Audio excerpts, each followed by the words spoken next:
السلام علیکم ګرانو لیدونکو ستړي مشه په دې هیله چې روغ جوړ اوسئ. ګرانو لیدونکو نن مو د افغانستان او بنگلاديش ترمنځ په روانو لوبو په هکله معلومات درته راوړي.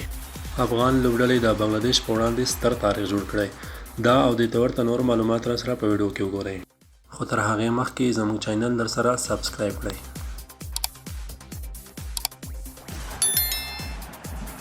بیا هم ستړي مشه ګرانو لیدونکو، د افغانستان او بنگلاديش ترمنځ په روانو لوبو کې افغان لوبډله تر دا مهال په زړه پورې لوبېدلې.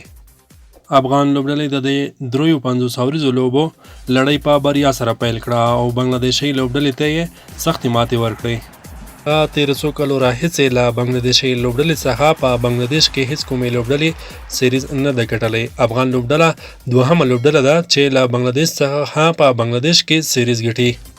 او افغان لوبډلې د خپلې وړتیا او ښې کارکردګۍ په وجه وشوی کولی چې بنگلاديش څخه دغه سیریز وګټي. افغان لوبډلې کې په دغه لوبو کې تر دا مهال رحمان الله ګربز او ورسره ابراهیم ځدران د بیټینګ په برخه کې په زړه پورې لوبېدلي. افغان لوبډله په خپل پیاوړي بالینګ په درلودلو سره په مقابلې بنگلاديشي لوبډلې باندې تر دا مهاله برلاسې ده.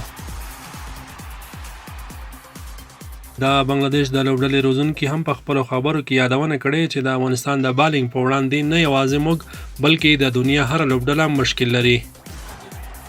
د افغانستان د ملي اتلانو د ښې لوبې او کامیابۍ په هیله ګرانو لیدونکو دا وه زموږ نننۍ ویډیو. که ویډیو مو خوښه شوې وي ویډیو سره لایک او زموږ چینل هم در سره سبسکرایب کړئ. تر بیا د الله په امان، تاسو ټول ته ښه وخت.